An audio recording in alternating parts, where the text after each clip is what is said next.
इसकी गरिमा को बनाए व बचाए रखना मेरा दायित्व ही नहीं, मेरा कर्तव्य भी है। एक बात मैं स्पष्ट रूप से प्रदेशवासियों को और खास तौर पर उत्तराखंड के युवा वर्ग को कहना चाहूंगी, वह आश्वस्त रहें, मैं किसी को भी निराश नहीं होने दूंगी और सबके साथ न्याय होगा। मेरे लिए सदन की गरिमा से ऊपर कुछ भी नहीं है। इसको बनाए रखने के लिए कितने ही कठोर व कड़वे निर्णय लेने हो, मैं पीछे नहीं हटूंगी। विधानसभा परिसर लोकतंत्र का मंदिर है। अध्यक्ष होने के नाते किसी भी प्रकार की अनियमितता एवं अनुशासनहीनता मुझे स्वीकार्य नहीं है। विधानसभा व प्रदेश के हित में मुझे जितने भी रिफॉर्म्स विधानसभा में करने पड़ेंगे, मैं उनके लिए पूरी तरह से तैयार हूं। मैं आपको आश्वस्त करना चाहती हूं। मीडिया व अन्य विभिन्न स्रोतों से विधानसभा सचिवालय में कार्मिकों, अधिकारियों की विधि एवं सेवा नियमों के विरुद्ध नियुक्तियों, पदोन्नति के संबंध में प्राप्त जानकारी के आधार पर जनहित में मैंने आज 2 बड़े निर्णय लिए हैं। विशेषज्ञ जांच समिति गठित की है, एक्सपर्ट कमेटी गठित की है, जिसमें श्री दिलीप कुमार कोटिया अध्यक्ष, श्री सुरेंद्र सिंह रावत सदस्य एवं श्री अवनेंद्र सिंह नयाल सदस्य होंगे। सभी पूर्व कार्मिक सचिव हैं एवं प्रदेश के व इस मामले के विशेषज्ञ हैं। इसके साथ साथ यह भी निर्देश दिया है कि अधिकतम 1 माह के भीतर अपना प्रतिवेदन, जांच रिपोर्ट, सुझाव उपलब्ध कराने का कष्ट करें। दूसरा निर्णय यह है कि वर्तमान विधानसभा सचिव श्रीमान मुकेश सिंघल तत्काल प्रभाव से आगामी आदेश तक अवकाश पर रहेंगे। उक्त अवकाश की अवधि में विशेषज्ञ समिति श्री मुकेश सिंघल सचिव को जांच में सहयोग हेतु उपस्थित होने के लिए जब जब कहेगी तो उन्हें इन निर्देशों का पालन करना होगा। मेरा सार्वजनिक जीवन की जो शुरुआत हुई है वो माननीय प्रधानमंत्री जी के व्यक्तित्व से प्रभावित होकर हुई है। मुझे याद है उन्हें कहा था, न खाऊंगा न खाने दूंगा।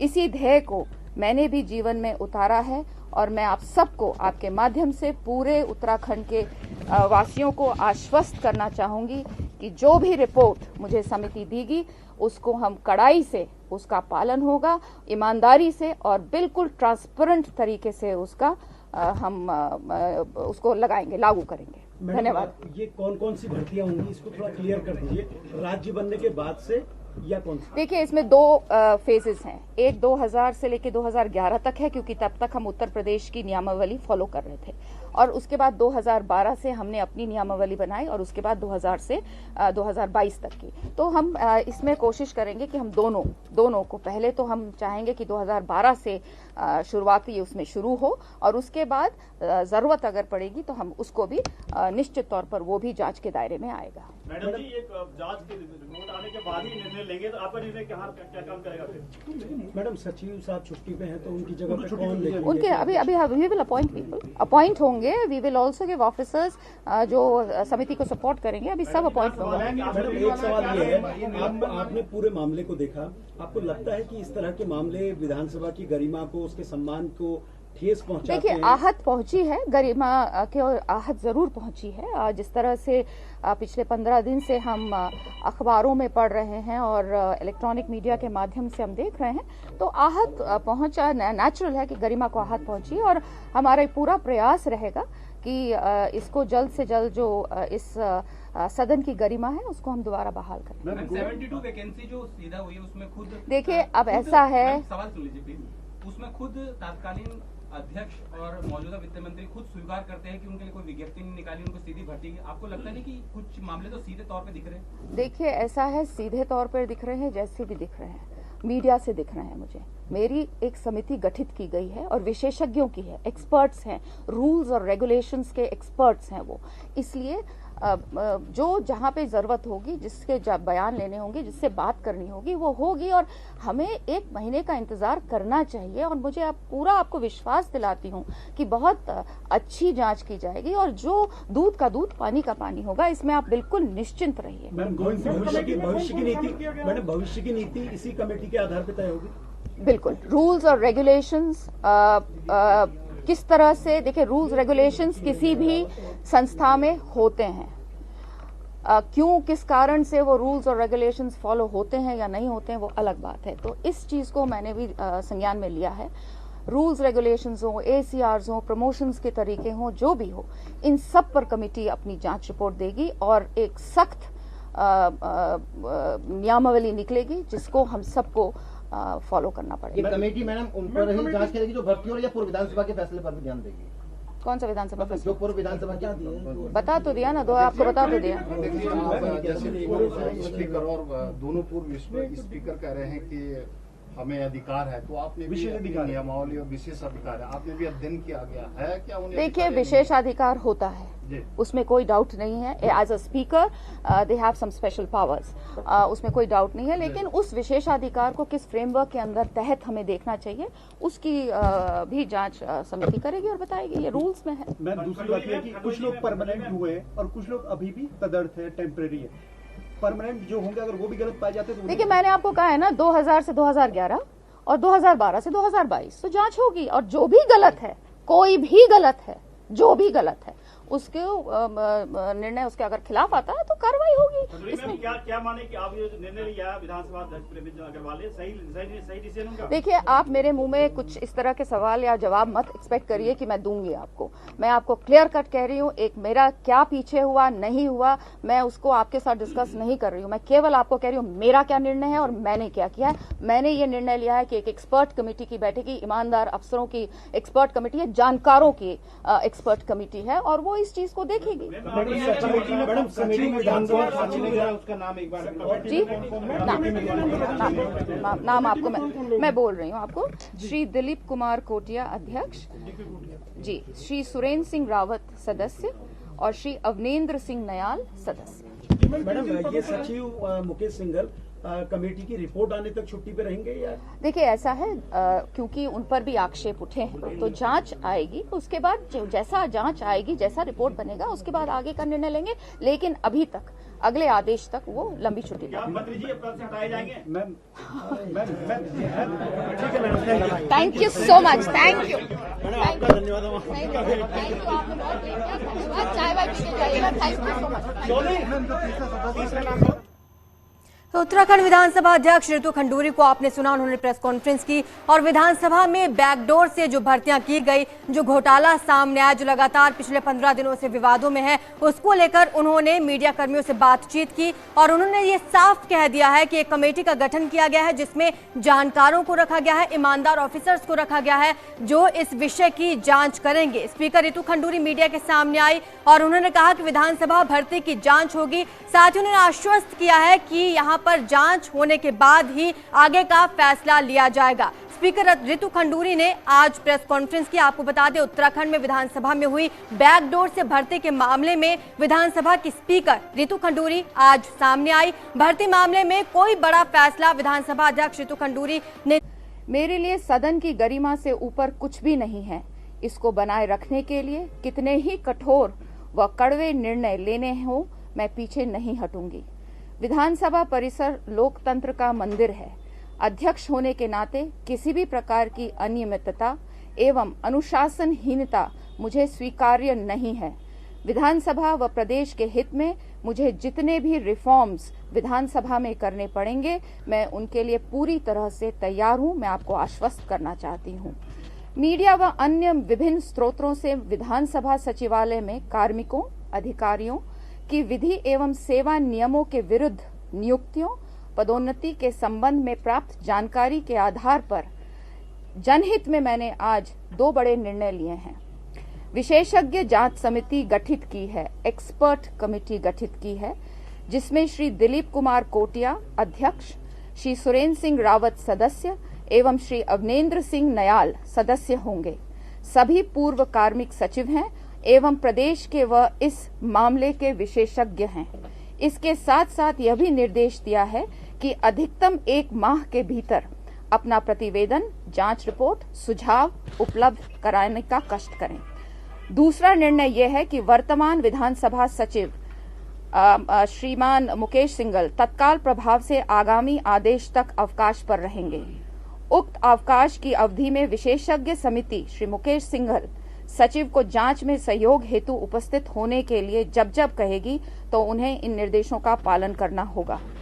मेरा सार्वजनिक जीवन की जो शुरुआत हुई है वो माननीय प्रधानमंत्री जी के व्यक्तित्व से प्रभावित होकर हुई है। मुझे याद है उन्हें कहा था, न खाऊंगा न खाने दूंगा।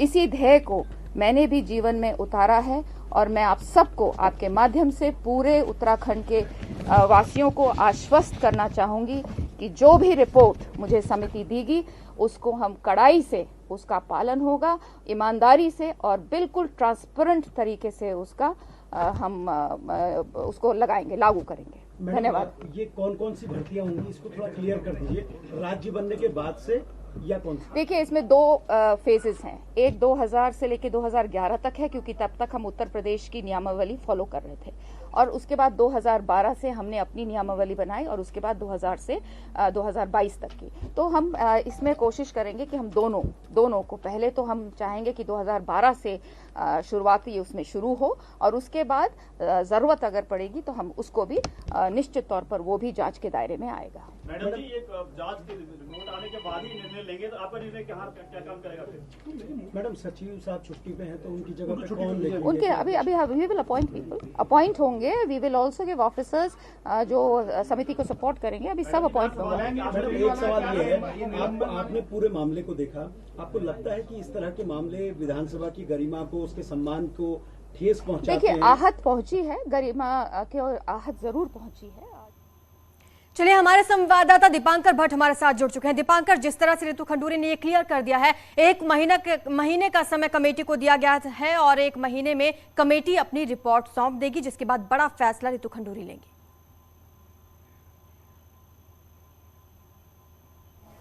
बिल्कुल, आज की सबसे बड़ी खबर उत्तराखंड से यही है कि विधानसभा भर्तियों को लेकर जो घपला हुआ है, उस घपले को लेकर रितु खंडूरी ने इस एक्सपर्ट कमेटी गठित कर दी है। यह एक्सपर्ट कमेटी 1 महीने में अपना जो रिपोर्ट है वो विधानसभा स्पीकर को सौंपेगी और रितु खंडूरी का कहना है कि जो भी नतीजा होगा वो बिल्कुल दूध का दूध और पानी का पानी होगा। कहीं पर भी जो गलत होगा उसको बख्शा नहीं जाएगा।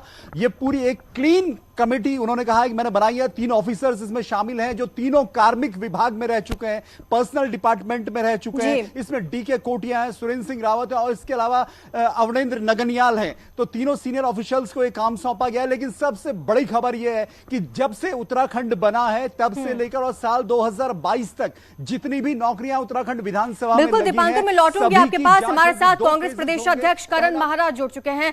करण जी, जिस तरह से आपने भी सुना होगा उनकी प्रेस कॉन्फ्रेंस उन्होंने अभी की और उन्होंने कहा कि 2000 से लेकर अब तक जितनी भी भर्तियां हुई हैं उसकी जांच की जाएगी और सख्ती से निपटा जाएगा अगर कुछ गड़बड़ मिलती है तो।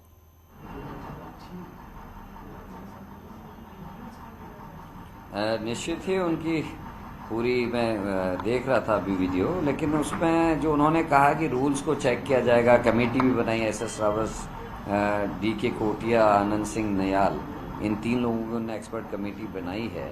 मेरे को केवल ये कहना है कि रूल्स के हिसाब से देखेंगे तो फिर तो इस पर कुछ नहीं निकलने वाला। यहाँ पर सवाल केवल कानून का नहीं है, यहाँ पर सवाल नैतिकता का भी है। नैतिकता इस बात की कि जिनको विशेषाधिकार दिए गए हैं, क्या विशेषाधिकार इसलिए दिए गए हैं कि वो धृतराष्ट्र बन जाएं? विशेषाधिकार इसलिए दिए जाते हैं कि वो न्याय करे। उम्मीद की जाती है उनसे कि वो न्यायोचित कदम उठाएंगे, सबको समदृष्टि से देखेंगे और सबको बराबर अधिकार देंगे। लेकिन इसमें ना कोई इंटरव्यू होता है, ना कोई एग्जाम होता है, डायरेक्ट कर दिया जाता है। और जिस तरीके की सूची पूरे मीडिया में है कि पूर्व अध्यक्ष जी के साले साहब लग गए, राजभवन में बैठे हुए हमारे जो महामहिम साहब है उनकी सगी भतीजी लग जाती है, राज्यसभा में गए हुई महिला के भतीजे लग जाते हैं, प्रदेश जो इनके प्रांतीय प्रचारक हैं उनका बेटा लग जाता है, उनकी भतीजी लग जाती है, उनका ड्राइवर लग जाता है, मंत्री गणों के प्यारोज लग जाते हैं, या अध्यक्ष जी के जो प्यारो है साहब है उनके 2-2 साड़ुओं की पत्नी लग जाती है, या हमारे कांग्रेस का कहते तो अध्यक्ष जी के बेटे और बहू लग जाती है। आखिर ये चल क्या रहा है? लेकिन करण जी, अब की जो सरकार है वो सख्त नजर आ रही है। सीएम धामी ने जैसे ही लेटर लिखा, रितु खंडूरी अब मीडिया के सामने आए, उन्होंने कहा है कि कमेटी बना दी गई है और सख्ती से निपटा जाएगा। चलिए, बीजेपी से सुनील जोशी भी हमारे साथ जुड़ चुके हैं, उनसे आपकी बात का जवाब ले लेते हैं। सुनील जी, मैं फिर कह रहा हूँ, मैं आपकी बात काट रहा हूँ कि जो भी बात चाहे वो अध्यक्ष जी ने कही है अभी, चाहे वो हमारे मुख्यमंत्री ने कही है, उन्होंने रूल्स एंड रेगुलेशंस की बात की है। फिर तो रूल्स एंड रेगुलेशन ये कहा जाएगा कि विशेषाधिकार का प्रयोग किया गया। जी, नेताओं की नैतिकता पे बात आई है और हमने अपने यहाँ के नवयुवक और नवयुवतियों को जो योग्य थे उनको हमने बराबर मौका दिया या नहीं दिया, ये इम्पोर्टेंट है। जी बिल्कुल, आपकी बात का जवाब ले लेते हैं। बीजेपी से सुरेश जोशी हमारे साथ जुड़ चुके हैं। सुरेश जी, जवाब दीजिए। नहीं, करण जी जिस बात को आज बोल रहे हैं, क्या 2017 से लेकर 22 तक के विधानसभा के अंदर थे या नहीं थे? पहला प्रश्न तो ये खड़ा होता है। जिस समय कुंजवाल जी ने अपने परिवार के लोगों को वहां पर लगाया अनैतिक तरीके से, क्या उस समय ये कांग्रेस के नेता थे या नहीं थे? क्या जब हरीश रावत जी मुख्यमंत्री थे उस समय क्या तमाशा हुआ और क्या इन्होंने देखा नहीं देखा? आज जो है, जो कांग्रेस के लोग जिस बात को बोल रहे हैं, आज तो हरीश रावत जी की भी लिस्ट आ चुकी है बाहर। ये जो हमारी लिस्ट गिना रहे हैं कि हरीश रावत जी की लिस्ट आ गई है, राजेंद्र भंडारी जी की लिस्ट आ गई है, आपके कुंजवाल जी की लिस्ट आ गई है। अगर उस लिस्ट को खगाला जाएगा ढंग से तो उसमें 2-4 करण मेहरा जी के भी रिश्तेदार निकल आएंगे।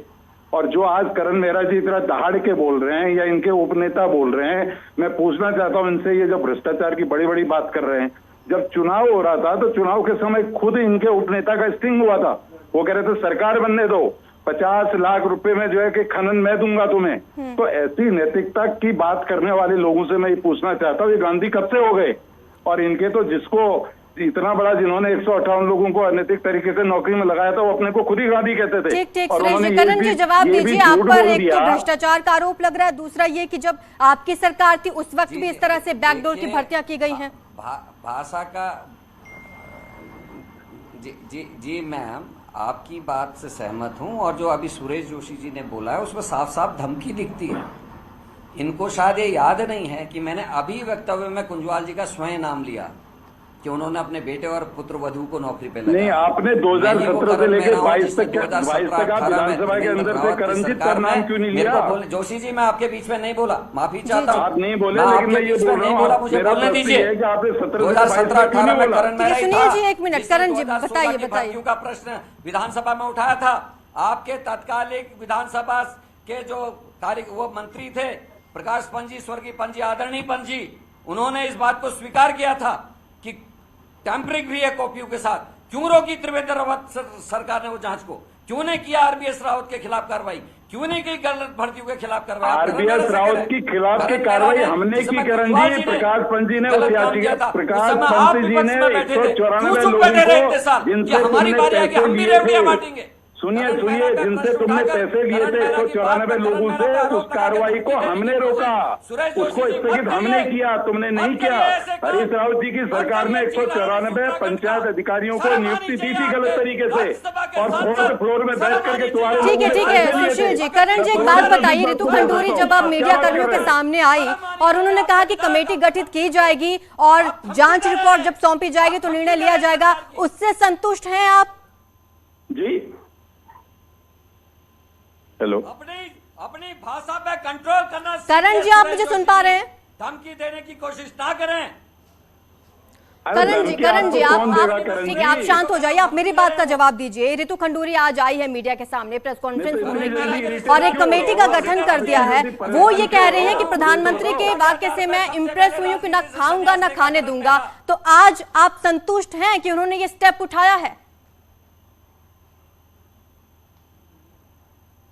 मैं देखिए, मैंने परसों जिस दिन दिल्ली में एआईसीसी में मीटिंग की थी, उस दिन भी ये कहा था कि लाल किले की प्राचीर से आदरणीय प्रधानमंत्री जी ने रेवड़ी कल्चर का विरोध किया था। उन्होंने कहा था भाई भतीजावाद की राजनीति, परिवारवाद की राजनीति में खत्म करूंगा। तो उत्तराखंड में जो उनके प्रांतीय प्रचारक ने किया है, जो उनके राज्यपाल ने किया है, जो उनके राज्यसभा के सांसद ने किया है, जो उनके पूर्व प्रदेश अध्यक्ष और कैबिनेट मिनिस्टर्स ने किया है, उस पर अगर उसमें प्रधानमंत्री एक्शन लेंगे तो मैं उनको सैल्यूट करने खुद यहां से दिल्ली जाऊंगा। सबसे पहले स्वागत और अभिनंदन करने करण मेहरा जाएगा यहां से। सुशील जी, लेकिन ये कहते हुए कि अपनी दाल काली थी, मेरी कम थी, इसकी ज्यादा थी, ये जनता सुनने के मूड में नहीं है। लेकिन भाई भतीजावाद की राजनीति का तो हमेशा कांग्रेस पर आरोप लगता है। मैं कह रहा हूं ना, 2017-18 में करण मेहरा था जिसने अपनी सरकार में हुए भर्ती घोटाले को विधानसभा में उठाया था। सुरेश जोशी जी को याद दिला रहा हूं, मैं ही था। और वही ईमानदार आदमी जो आज स्वर्ग चले गया, प्रकाश पंत था, जो संसदीय कार्य मंत्री थे, जिन्होंने हाउस में इस बात को स्वीकार किया था कि कॉपीज के संग टैंपरिंग हुई है और रणवीर सिंह की जांच में दोषी पाए गए हैं, इनके खिलाफ कार्रवाई होगी। हमारा दुर्भाग्य था, इस राज्य का दुर्भाग्य था कि स्वर्गीय पंजी नहीं रहे, ऐसे समय उनकी मृत्यु हुई और सरकार ने, नेताओं ने मिली भगत करके उस जांच को दबा दिया। हम इस बात का अफसोस कर रहे हैं। मैं ही था वो व्यक्ति। मैं सुरेश जोशी जी की याद दिलाने की बात कर रहा हूं। धमकी ना दे कि करण मेहरा के भी रिश्तेदार आ जाए, घुमा फिरा के आ जाए। अगर किसी एक अध्यक्ष को अगर करण मेहरा ने कभी अप्रोच भी क्या होगी फलाने की नौकरी लगा दे, मैं सार्वजनिक जीवन में घोषणा कर रहा हूं आपके इस मंच से, मैं राजनीति से संन्यास ले लूंगा। क्या है इन सारे पदाधिकारी जिनके परिवार के जन राजनीति में ये संन्यास लेंगे राजनीति से? श्रेष्ठ जवाब दीजिए। बीजेपी सबसे कह रहा हूँ, हम में सब नंगे हैं और क्या ये लिंगे राजनीति से संन्यास? हेलो जी सुरेश जी, जवाब दीजिए। देखो, मैं पहली बात तो बड़ी विनम्रता से जैसे 2-3 चीजें पूछना चाहता हूँ। ये जो 1900 ये जो जिक्र कर रहे हैं माननीय प्रकाश पंत जी के समय का, वो 194 पदों की जो भर्तियां हुई थी वो हरीश रावत जी की सरकार ने की थी गलत तरीके से। पंचायत राज अधिकारी और ग्राम विकास अधिकारी के पद थे जिसमें नियुक्ति पत्र भी दे दिए गए थे और उस नियुक्ति पत्र को देने से पहले 4th फ्लोर में 20 लाख से लेके 25 लाख 30 लाख रुपए की दलाली खाई गई थी। उसके लिए मैं अभी जांच के लिए बोल रहा हूं सरकार से कि उस विषय की ये भी जांच होनी चाहिए, सीबीआई जांच हो या जो जांच जो होनी है वो जांच होनी चाहिए कि भाई उस समय जो पैसा 4th फ्लोर में लिया गया किसके संरक्षण में लिया गया। और ये बात ठीक है कि भाई वो भी तो भारतीय जनता पार्टी की सरकार के जो तत्कालीन वित्त मंत्री थे उसके टाइम पर ही वो नियुक्तियां जो है निरस्त हुई थी। पहला तो ये विषय है। दूसरा, करण जी ने कहा कि भाई मेरे परिवार के लोग नहीं है, अभी तक तो नहीं है इनके परिवार के लोग, मैं नहीं कहता, लेकिन कल क्या होगा मुझे मालूम नहीं। 2 दिन पहले एक चैनल पर स्वयं हरीश रावत जी बोल रहे थे कि अगर मेरा कोई भी इसमें लेस मात्र विषय आएगा मैं राजनीति छोड़ दूंगा। वो तो देवी देवताओं में चले गए थे, आज आ गए उनके नाम, तो क्या वो राजनीति छोड़ देंगे? करण जी के तो सीनियर लीडर है, वो ये बताएंगे, वो तो आज राष्ट्रीय नेता है कांग्रेस पार्टी के। इसलिए जो है कि जिस विषय को आप बोल रहे हैं, बोलने से पहले सोच समझ के बोलना पड़ेगा। ये बात निश्चित तौर पर जो आपने कहा कि लाल किले से प्रधानमंत्री जी ने बोला है, प्रधानमंत्री जी ने बोला है तो वो सच भी साबित होगा और आप सल्यूट करने जाएंगे या नहीं जाएंगे वो बात अलग है। लेकिन जब विधानसभा अध्यक्ष ने बहुत 2 टुक शब्दों में बोल दिया कि 2012 के बाद की जितनी भी नियुक्तियां हुई हैं उन सभी नियुक्तियों को निरस्त किया जाएगा जो गलत तरीके से हुई हैं, इससे बड़ा क्या आपको चाहिए? आप तो नियुक्तियों को सही बताने में तुले हैं। कुंजवाल जी तो कह रहे हैं मैंने सही नियुक्ति। ठीक है करण जी और सुरेश जी, बहुत बहुत शुक्रिया आपका हमारे साथ जुड़ने के लिए और अपनी अपनी बात रखने के लिए। तो आज रितु खंडूरी ने प्रेस कॉन्फ्रेंस कर इस बात का ऐलान कर दिया है कि विधानसभा जो भर्तियां हुई हैं बैकडोर से उनकी जांच की जाएगी, उसके लिए कमेटी गठित